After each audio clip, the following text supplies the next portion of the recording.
Hi friends, welcome to my channel.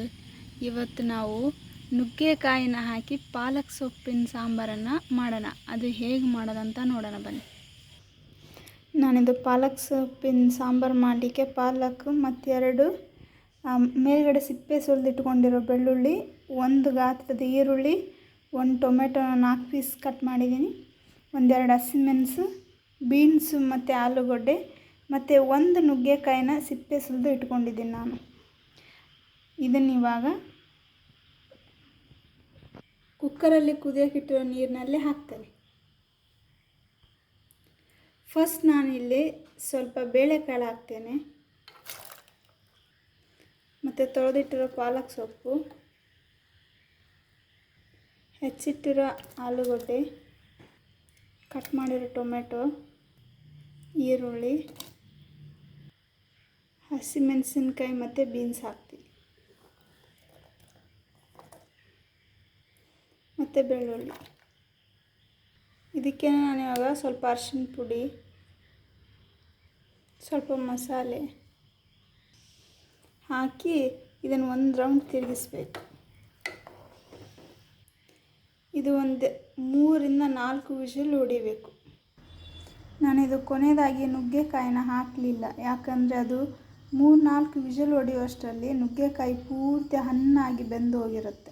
ಅದಕ್ಕೆ ಕೊನೆಯದಾಗಿ ಹಾಕಿ ಸ್ವಲ್ಪ ಹೊತ್ತು ಕುದಿಸಿದ್ರೆ ಆಯಿತು ಅಂತ ನಾನು ನುಗ್ಗೆಕಾಯಿನ ಹಾಕಲಿಲ್ಲ. ಇದು ಇವಾಗ 1-3 ವಿಷಲ್ ಆಗಿದೆ. ಇದು ಬೇಳೆಕಾಳೆಲ್ಲ ಹೇಗೆ ಬೆಂದಿದೆ ಅಂತ ನೋಡೋಣ.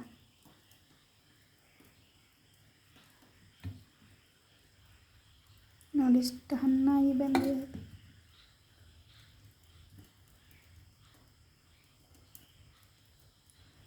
ಇಷ್ಟು ಹಣ್ಣಾಗಿ ಕುದ್ದಿದೆ ಇದೆ ಇದ್ರ ನೀರಲ್ಲಿ. ಇದನ್ನು ಇವಾಗ ಇನ್ನೊಂದು ಸ್ವಲ್ಪ ಮ್ಯಾಶ್ ಮಾಡ್ಕೊತೀನಿ.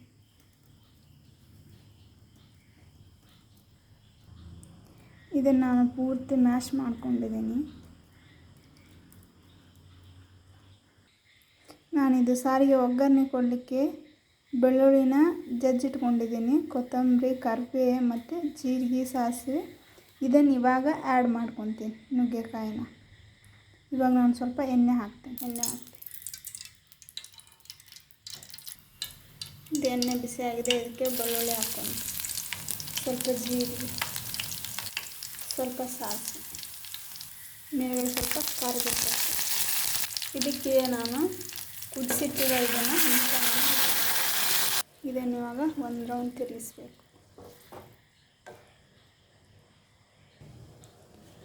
ಮತ್ತು ಮೇಲ್ಗಡೆ ಹೆಚ್ಚಿಟ್ಕೊಂಡಿರೋ ನುಗ್ಗೆಕಾಯಿನ ಹಾಕ್ತೀನಿ, ಹಾಕಿ ತಿರುಗಿಸ್ಬೇಕು. ನಾನು ಇದ್ರ ಮೇಲ್ಗಡೆ ಇನ್ನೊಂದು ಸ್ವಲ್ಪ ನೀರು ಹಾಕ್ಕೊಳ್ತೇನೆ.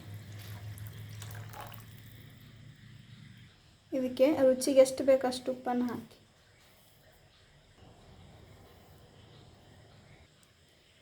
ಮೇಲ್ಗಡೆ ಸ್ವಲ್ಪ ಕೊತ್ತಂಬರಿ ಸೊಪ್ಪನ್ನು ಹಾಕಿ 1 5 ನಿಮಿಷ ಲೋ ಫ್ಲೇಮಲ್ಲಿ ಬೇಯಿಸಿದರೆ ಸಾಂಬಾರು ರೆಡಿ.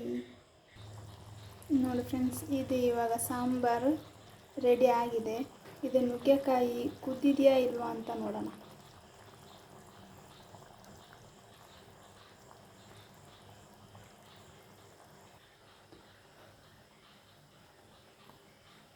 ಇದು ಪೂರ್ತಿ ಸಾಂಬಾರಲ್ಲಿ ಬೆಂದಿದೆ. ಇದು ಇವಾಗ ನೋಡಿ, ಇಷ್ಟು ಬೆಂದಿದ್ರೆ ಸಾಕು. ನೋಡಿ, ಸಾಂಬಾರು ಕುದೀತಾ ಇದೆ.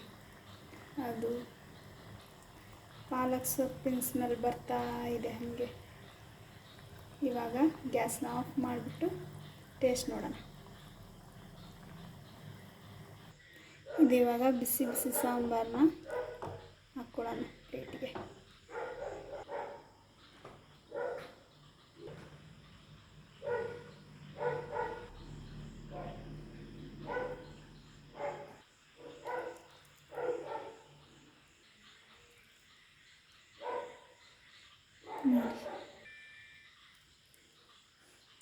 ನನಗೆ ಸಾಂಬಾರು ಗಟ್ಟಿಯಾಗಿದ್ರೇ ಚೆಂದ ಅಂತ ನಾನು ಗಟ್ಟಿಯಾಗಿ ಮಾಡ್ಕೊಂಡಿದ್ದೀನಿ. ನೀವು ಬೇಕಿದ್ದರೆ ತೆಳುವಾಗಿ ಬೇಕಿದ್ದರೆ ನೀವು ತೆಳುವಾಗೂ ಮಾಡ್ಕೋಬೋದು. ನೋಡಿದ್ರಲ್ವಾ ಫ್ರೆಂಡ್ಸ್, ನುಗ್ಗೆಕಾಯಿನ ಯೂಸ್ ಮಾಡಿ ಪಾಲಕ್ ಸೊಪ್ಪಿನ ಸಾಂಬಾರನ್ನು ಹೇಗೆ ಮಾಡೋದಂತ. ನೀವು ನಿಮ್ಮ ಮನೇಲೊಮ್ಮೆ ಟ್ರೈ ಮಾಡಿ ಹೇಗಿತ್ತು ಅಂತ ನನಗೆ ಕಮೆಂಟ್ ಮಾಡಿ. Thank you for watching. Bye.